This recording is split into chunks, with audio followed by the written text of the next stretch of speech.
Assalamualaikum, selamat malam. Selamat bertemu kembali bersama podcast Sekamar.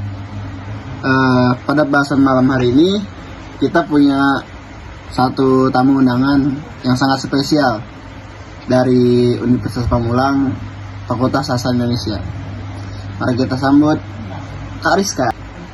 Ini Kak Rizka dari Universitas Pamulang ya? Iya, jurusan betul. Sastra Indonesia. Iya, betul. Nah, singkat aja ya, Kak Rizka ini merupakan seorang aktor teater yang bergerak di bidang teater tentunya di beberapa komunitas kampus ya Kak?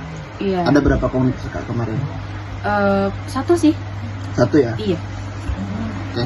Jadi kita di sesi kali ini akan bincang-bincang sedikit tentang pengalaman Kak Rizka, terus pandangan Kak Rizka tentang teater itu apa. Langsung aja kali Kak Rizka ya. Oke, baik. Ini Kak Rizka mau dipanggil Kak, Mbak, atau Riz atau apa? Bebas aja. Atau mungkin Ibu bisa?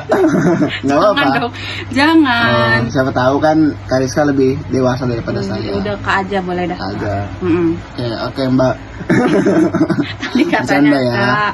Kak. Oke Kak Rizka. Kak Rizka ini kan aktor teater ya. Sebelum kita jauh ke teater atau dunia peran itu sendiri, apa sih trigger yang atau alasan yang menyebabkan Kak Rizka milih program atau Fakultas Sastra Indonesia, program studi atau Fakultas Sastra Indonesia? Itu kenapa kalau boleh tahu? Oke. Kalau sebelumnya itu kan sastra Indonesia ya, sekarang aku kuliahnya. Tapi sebelumnya tuh sebenarnya aku tuh pengen kuliah jurusan ilmu komunikasi. Cuman kebetulan karena di Unpam itu sendiri belum ada pada saat itu, tahun 2022 kalau nggak salah, 22 akhir itu belum ada kan. Program prodi ilmu komunikasi. Akhirnya ya udah apa ya yang masih ada relasinya gitu dengan ilmu komunikasi. Akhirnya aku ngambil jurusan sastra Indonesia seperti itu, karena kan kunci dari komunikasi itu sendiri sebenarnya dari bahasa. Makanya aku masuk sastra Indonesia karena pengen memperdalam ilmu bahasa itu sendiri. Seperti itu. Berarti sebenarnya lebih ke ingin memperdalam ilmu komunikasi. Iya. Cuma karena waktu itu belum ada ya. 2000 berapa itu kalau boleh tahu Pak? Akhir 2022, bulan Septemberan itu pas waktu ada gelombang pendaftaran. Belum ada itu waktu itu. Sekarang kan udah ada ya. Iya, sekarang baru 4 semester guys. Iya. Di Unpam, daftar Unpam. Okay. Terus berarti secara nggak sengaja, secara tidak langsung. Iya. Kan di sastra sendiri kan sekarang udah semester 6. Public speaking atau dunia ilmu komunikasi itu kan tidak terlalu dikaji kan. Kita dulu ada paling di beberapa matkul doang. Kita gitu. dulu ada matkul retorika ya, yang sempat mengkaji atau mendekati ilmu komunikasi. Oke, menarik Kak. Terus kenapa sih Kak Rizka ini kan tadi backgroundnya penasaran soal komunikasi atau tertarik di dunia ilmu komunikasi. Terus kenapa ini maksudnya malah ke dunia peran, ke aktor teater gitu? Oke. Itu soalnya maaf ya, itu soalnya agak beda gitu, ya. Oke, jadi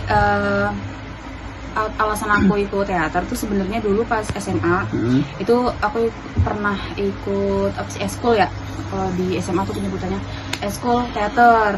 Nah pada saat itu mungkin aku masih malu-malu gitu ya, jadi masih malu-malu, belum berani untuk show off ke depan atau tampil di atas panggung gitu. Jadi paling aku jadi bagian belakang, jadi ini paling kayak figuran gitu-gitulah. Akhirnya di kuliah ini karena ada wadah lagi, karena ada eskul teater lagi, UKM teater lagi, jadi akhirnya aku pengen coba untuk memberanikan diri gitu. Kalau kemarin kan masih malu-malu, nah sekarang kayak pengen coba lebih memperdalam lagi tentang teater itu sendiri, karena emang udah suka sebenarnya dari SMA, cuman masih kayak malu-malu gitu. Jadi akhirnya pengen ngembangin di kuliah ini mumpung ada kesempatan juga gitu. Berarti lebih ke menantang diri sendiri lebih tepatnya. Karena kan sebelumnya pernah ikut di dunia teater, cuma masih belum keluar semua PD-nya lah ya. maaf ya, tadi ada sedikit kesalahan teknis soal kamera. Jadi kita mulai tadi dari ini bagaimana transisi atau peralihan dari Kariska ini dari SMA ke dunia kuliah mengambil teater untuk menguji atau men-challenge diri sendiri gitu ya. Oke. Menarik sih itu, Kak. Tapi sebenarnya kita breakdown lagi ke tadi ya. Selain mungkin kakak men-challenge diri sendiri dari yang Ilkom tadi, apa sih sebenarnya tujuan kakak masuk teater itu? Selain men-challenge tadi diri sendiri ya, atau mungkin itu sudah terjawab ya nggak apa-apa sebenarnya. Apa gitu? Apa tujuan kakak masuk teater? Ya karena tadi pengen melanjutkan dan men-challenge diri aja sih sebenarnya. Itu aja. Nggak ada alasan lain. Tapi sebenarnya di teater itu menghasilkan nggak sih, Kak? Kayak materi gitu. Kalau untuk menghasilkan sendiri enggak ya, mungkin tergantung dari project yang dibawakan. Tapi sejauh ini aku masih belum ikut yang project besar gitu. Kayak paling cuma ketika ada project atau acara-acara di kampus gitu doang, itu cuma mengisi acara aja, sekedar mengisi acara seperti itu. Oh, berarti kalau untuk tampil teater sebagai aktor sendiri itu dibilang menghasilkan tentu tidak ya?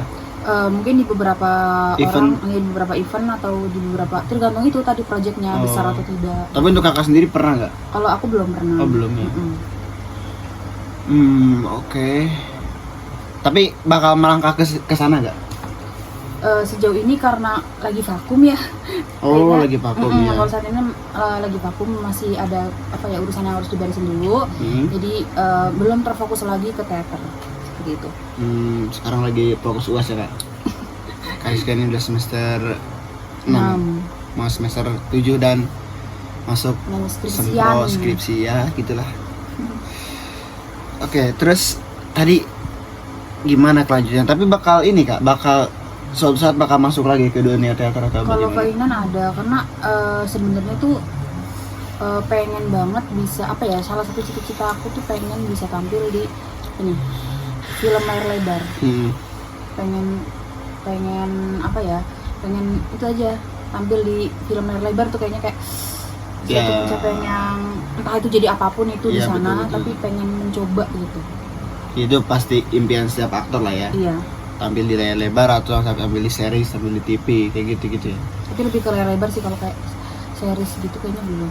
Loh kenapa? Kan sama sekarang pamornya malah series berbayar kayak gitu di Netflix itu kan banyak juga ya peminatnya gitu zaman sekarang. Kalau kayak series kan dia ada beberapa episode gitu kan. Tapi kalau cuma layar lebar kan cuma dalam satu kali tayang itu gitu. Oh, berarti pengen nyoba di yang sekali dulu gitu. Tapi kalau dapat tawaran series diambil. Insya Allah kalau memang ada jalannya dan perannya masuk. Nah, bicara soal peran nih, Kak. Peran apa sih yang paling membekas gitu di teater atau di peran-peran yang Kak ini ya mainkan di teater sendiri itu? Ada nggak sih peran yang paling ini kayaknya ini banget gitu, berkesan banget gitu di hidup Kakak, atau mungkin sampai berdampak atau bagaimana? Ada nggak?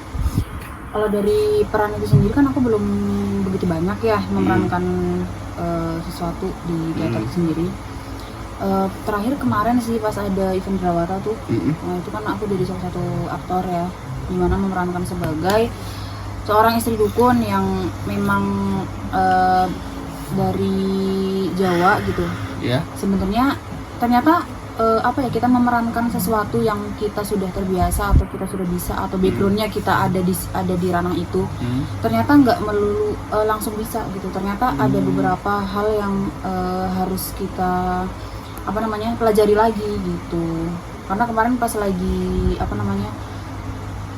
Drawata. Iya, pas lagi Drawata, pas lagi latihan itu sempat ada beberapa masukan juga dari dosen teater itu sendiri. Jadi ternyata tuh nggak segampang itu dan nggak semudah itu.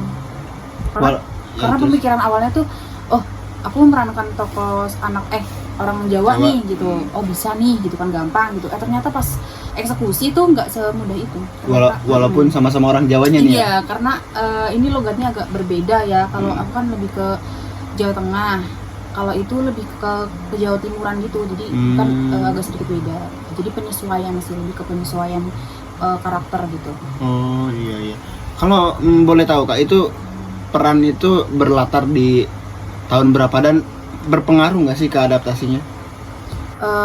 Sebenarnya kemarin kita ngambil apa namanya cerita menyinggung ini ya, apa nyinggung Polandia gitu. Iya. Agak merambah ke Polandia, tapi kita kemarin membawakannya malah justru ke Indonesia banget gitu. Jadi dukun-dukunan gitu. Tapi ternyata setelah kita pentaskan ada apa namanya ya, positif gitu, respon positif dari dapat orang-orang. positif, ya. Iya. Berarti tetap ini ya, apa namanya, tetap mengalami kendala walaupun backgroundnya sama, tahunnya sama, dan berlatar di Indonesia. Iya. Dan budayanya pasti sama ya. Pasti. Tapi itu agak ada challenge gitu, apalagi kalau karakternya berbeda, dari latar belakangnya berbeda, budaya yang berbeda, itu pasti lebih PR challenging lagi. ya, lebih PR lagi, bener. Oke, itu berarti yang paling terkesan ya Kak? Iya, sejauh ini itu. Itu kalau boleh tahu persiapannya waktu itu berapa lama Kak? Untuk maaf ya, untuk nge-tune up atau untuk menyatu dengan karakter tersebut gitu. Ya itu kemarin waktunya mepet banget ya, nggak nyampe 2 bulan. Karena kebetulan naskahnya juga baru jadi pada 2 bulan sebelum pementasan. Jadi mepet banget ya. Jadi emang harus ekstra banget waktu itu latihannya setiap hari, setiap malam. Itu pulang kuliah langsung latihan gitu kan. Ya, Paginya kerja gitu ya. Ya, jadi ya gimana kita membagi waktu aja sih. Itu fun fact-nya teman-teman, Kariska ini kuliah sambil kerja dan tentu apa namanya, membiayai kuliah sendiri, hebat, keren. Dan masih bisa berkarya gitu lewat hobi yang beliau ini tekuni, dan berhasil gitu dan sukses di hobi tersebut. Bisa dikatakan seperti itu kan? Kalau dikatakan sukses mungkin belum. Iya, belum kan kalau karena sukses masih pada tahap-tahap mencoba. tapi seenggaknya kan sukses memerankan peran kemarin tuh di tengah keterbatasan dan kesibukannya gitu kan. Tetap aja tapi masih ada beberapa kekurangan. Iya, pastilah sebagai seorang yang ingin terus berkembang pasti ngerasa kurang terus kan. Oke. Tapi ada nggak sih Kak, ngomong-ngomong soal karakter ya, ada nggak sih karakter yang paling ingin gitu diperankan oleh Kak Rizka sendiri? Entah dari sifatnya lah, entah dari mungkin latar belakangnya lah, atau dari segi khasnya atau apalah gitu. Ada nggak sih yang ingin gitu, wah pengen nih peran ini? Soal itu ya. Sejauh ini sih apa ya? Ya pengen main peran ini loh, kayak aku kan suka nonton film dokumenter gitu kan. Yang kayak apa tuh namanya? Bukan Jejak Si Gundul. Oh bukan ya. Kirain Jejak Si Gundul yang masak gitu, yang bukan ya. Yang cewek itu siapa namanya? Jejak Petualang ya? Jejak Petualang. Oh, yang kalau yang cewek ya itu Jejak Petualang, tuh kayak My Adventure gitu-gitu. Pengen memerankan di film layar lebar tadi, tapi itu pengen yang berlatar di tempat-tempat yang kayak di Papua, tempat-tempat yang di Sumatera gitu-gitu. Pengen gitu. Oh gitu. Berarti dokumenter nih ya? Iya, kayak di suku pedalaman mana gitu, kayak pengen apa ya, di samping memerankan itu juga pengen belajar budaya mereka gitu kan secara langsung. Jadi lintas budaya lah ya. Iya. Tapi kenapa dokumenter gitu kan? Dokumenter tuh setahu saya ya, sebagai orang yang awam di dunia film, itu salah satu genre film yang kurang diminati. Enggak, bukan kurang diminati Kak. Cuma genre film itu yang kayak seakan-akan bukan film kan. Dia mendokumentasikan, iya, itu kan realitas. Antar acting gak acting tuh. Itu menurut Kakak gimana sih, kenapa? Apakah karena kelihatan gini gampang ya ini, apa gimana? Sekarang berangkat dari tadi awal pertama yang aku bilang aku pengen masuk ilmu komunikasi, karena sebenarnya cita-cita aku tuh pengen jadi reporter yang membawakan acara aku tuh kayak My Adventure gitu sebenarnya. Cuman ya udah, karena memang pada saat itu belum ada, akhirnya aku masuk ke Sastra Indonesia. Terus bergabung ke teater dan memerankan beberapa peran-peran yang apa namanya, tidak langsung masuk ke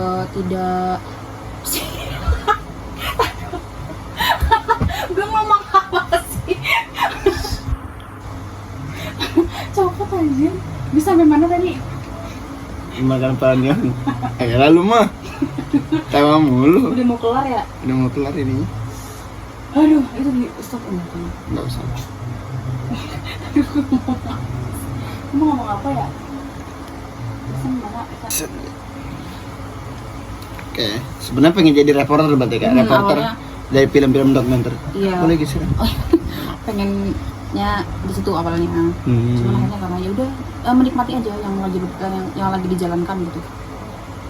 Jadi dijalanin aja lah ya. Iya, betul. Cuma ini kan yang itu kan tadi yang Kakak sebutin tuh kayak My Trip My Adventure atau Jejak Foto itu kan kayak dokumenter yang seru-seru gitu kan, mengeksplorasi alam-alam atau tempat wisata atau wisata ekstrim atau apapun itu ya. Cuma kan ada genre film dokumenter tuh yang kayak di Thailand tuh apa The Medium, film horor. Nah, itu kan dokumenter juga. Atau di Indonesia tuh yang paling viral ya, setahu saya itu ada film Keramat. Film Keramat. Keramat. Pernah nonton belum? Itu film dokumenter terbaik yang saya tahu ya di Indonesia itu. Itu pertama kali saya nonton itu saya sangka film rekaman asli. Soalnya dia tuh membawa cerita, di akhir ceritanya tuh si karakter yang selamat itu menjatuhkan kamera tersebut. Terus ada ditutup dengan berita-berita di televisi tentang gempa waktu itu yang diangkat tuh tentang gempa gunung apa gitu. Itu dokumenter Itu rekomendasi Kak kalau itu. Nah, pertanyaan aku nih ya, kalau main di film dokumenter yang bergenre horor seperti itu mau nggak kira-kira? Sebenarnya aku nggak pernah akut ya, cuman kalau film-film horor tuh pasti nggak jauh dari darah gitu kan. Iya pasti. Ya itu aku nonton film horor aja nggak berani gitu. Oh gitu. Nggak berani bukan karena takut setan bukan, tapi karena takut adegan-adegan yang kayak bunuh-bunuhan gitu kayak darah di mana-mana nggak berani. Walaupun itu kan biasanya Kak ya, setahu saya ya di properti film itu yang dipakai darah domba itu tetap. Ya tetap aja pasti bayangannya ke mana-mana. Oh iya. Saat ini belum berani. Saat ini belum berani berarti ya.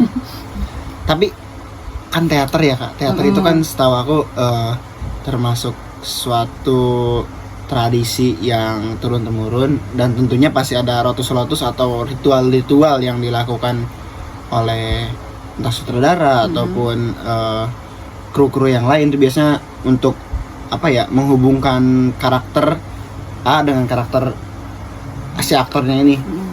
Ada nggak sih kejadian yang kayak horor atau aneh gitu pas jadi aktor teater? Kalau sejauh ini belum ada sih, karena mungkin dari akunya sendiri tuh bukan tipikal orang yang sensitif akan hal-hal mistis itu. Jadi kayak nggak pernah ngerasain sih, karena Gunung tahu kan, Gunung kan terkenal dengan cerita-cerita horor gitu kan.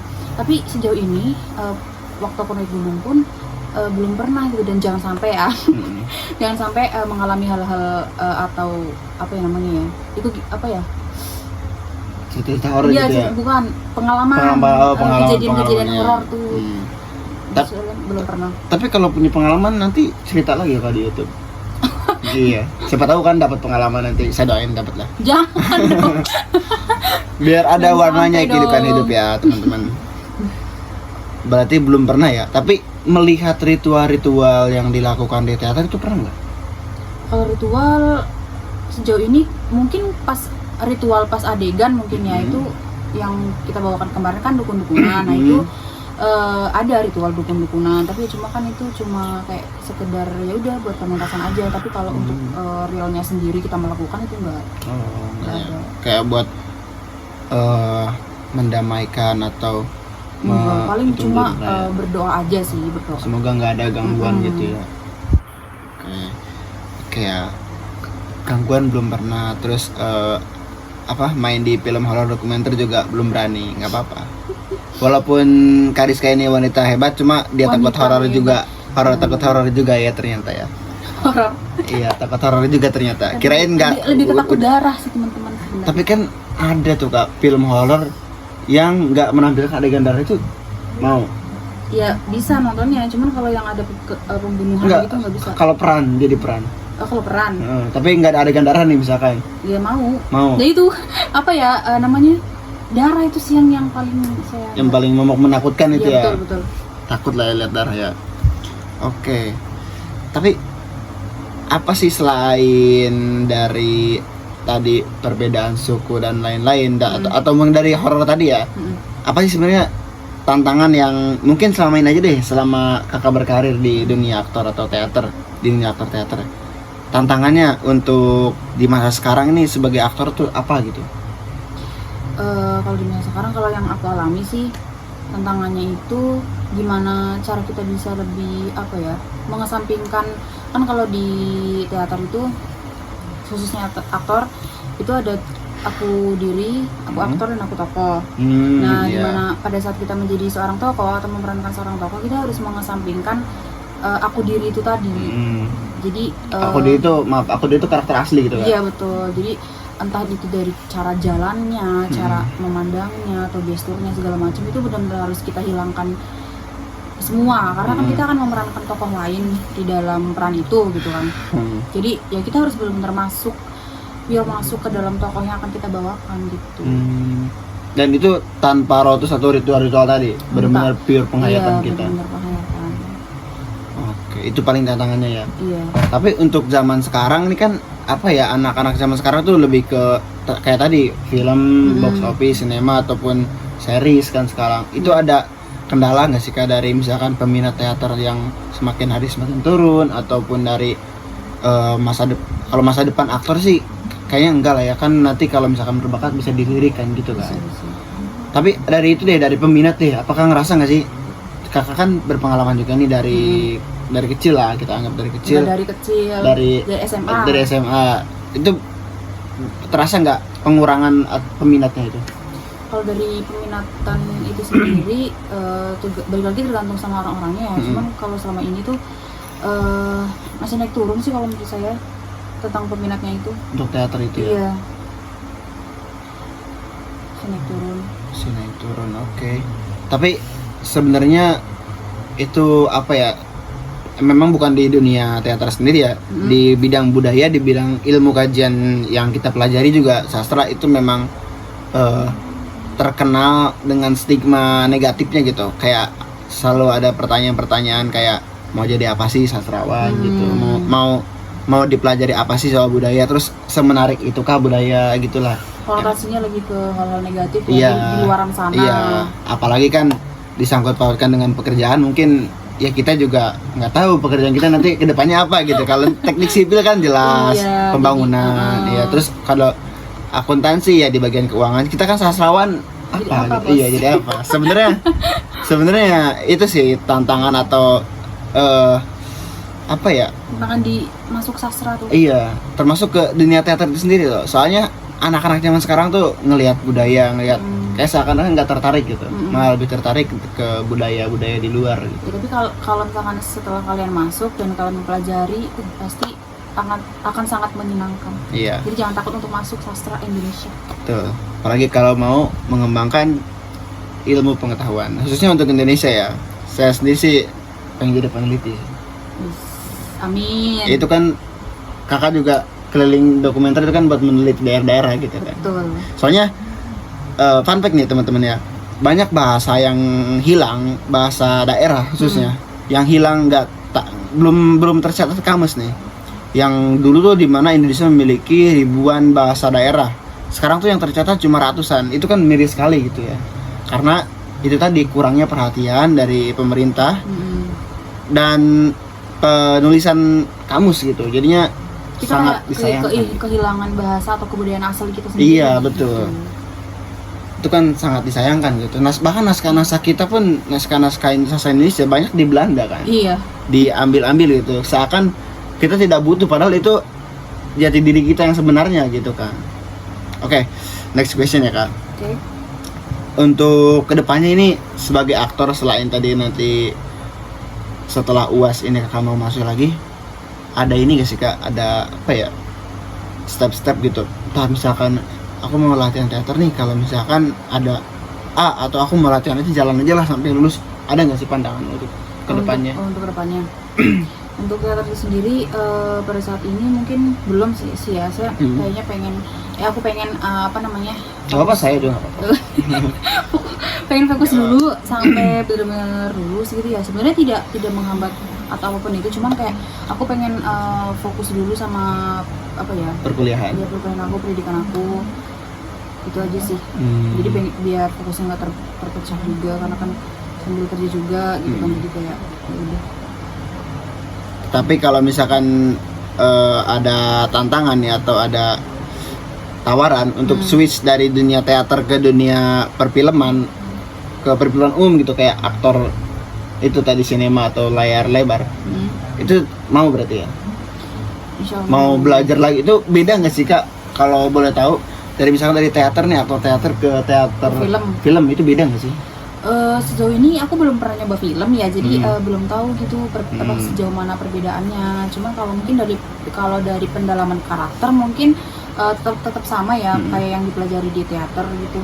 Karena bedanya justru malah lebih sulit di teater menurut aku, karena kalau di film itu kan kita pakai clip on, entah itu pakai apa, jadi apa ya, suara tuh pasti jelas. Atau mimik juga jelas, karena kan kamera langsung nge-shoot ke muka kita. Iya, betul. Sedangkan pas di teater itu kita benar-benar misalkan kita kan di atas panggung, penonton ada kita di sini, penonton mungkin ada yang sampai di ujung sana, itu kita benar-benar harus dari segi suara, gestur, mimik wajah itu benar-benar harus kita totalitaskan gitu, karena benar-benar harus kelihatan gitu, harus kedengeran sampai penonton yang mungkin ada di ujung gitu. Jadi ya itu sih lebih tantangannya lebih besar untuk teater sih kalau sejauh ini menurut aku.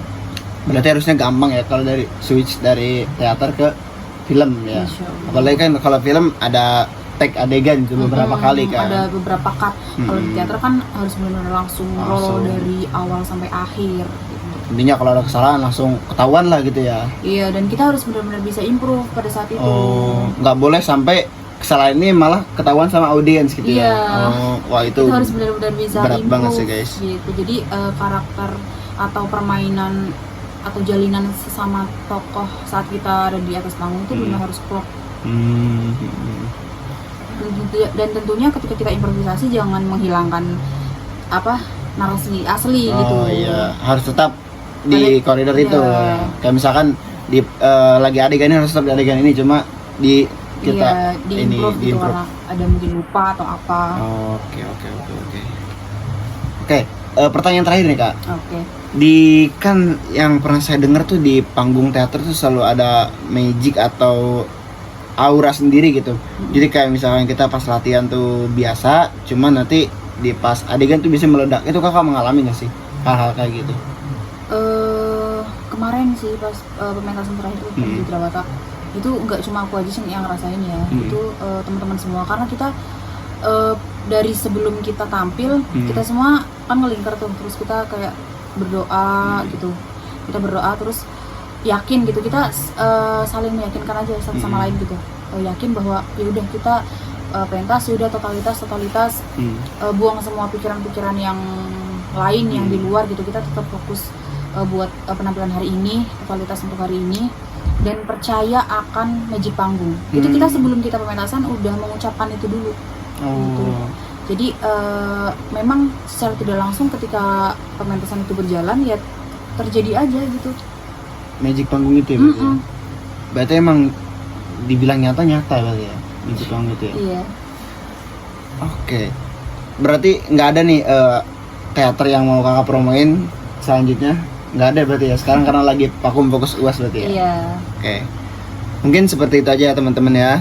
Mudah-mudahan Kariska UASnya lancar, terus kedepannya juga lancar, entah itu perkuliahan ataupun karir teater itu sendiri ya.